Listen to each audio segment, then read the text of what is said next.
من انفسکم، تمہیں میں سے، جن سے نہیں، جن سے ملک اور فرشتے سے نہیں، جن سے انسان سے۔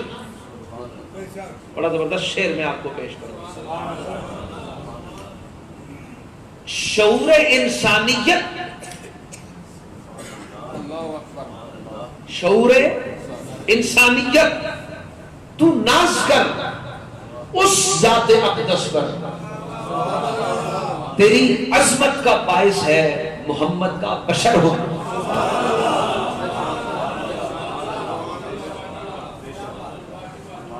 لیکن اس بشریت کا یہ مطلب نہیں ہے کہ جی ساڑھے نالوں سے، وہ بے وقوفی اور جہالت ہے، اس کو بھی اس نے بیان کیا۔ اس نے کہا تو رینگتا ہے فرش پر،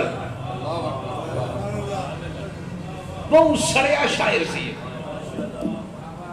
وہ تو چل رہا ہے فرش پر، اس نے یہ نہیں کہا، اس نے کہا تو رینگتا ہے فرش پر۔ کسی کا اگر یہ خیال ہو کہ ہماری طرح تھے نا، یعنی نعوذ باللہ برابری میں، تو اس کو اس نے کہا تو رینگتا ہے فرش پر، ان کی گزر ہے عرش پر، خود ہی تو انصاف کر، وہ بشر کہ تو بشر۔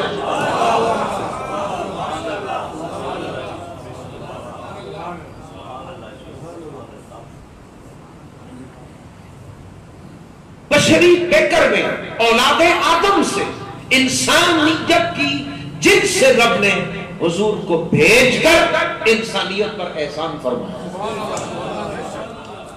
سورہ انعام میں ہے کہ اگر میں فرشتہ رسول بھیجتا تو تم کس طرح اس کی اطاعت کرتے، پھر تم شبہ میں پڑ جاؤ، اطاعت کیسے کرتے؟ اچھا فرشتے نہ کھائیں نہ پئیں، نہ بیوی نہ بچے، تسبیحات تحلیلات عبادتیں باتیں، مگر مر جائے۔ اسی نے فرمایا من انفسکم۔ لائٹ کی وجہ سے رات کو تھوڑی سی ڈسٹربنس ہوئی،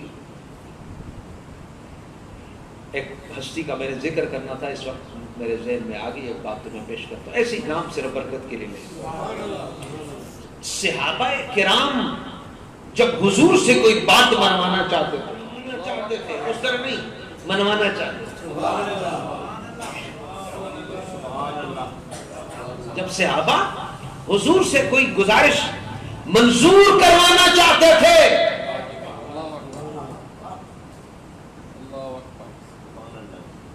اور شرطی کے ساتھ منظور کروانا چاہتے تھے جب، تو وہ کس کو حضور کے سامنے سفارشی پیش کرتے؟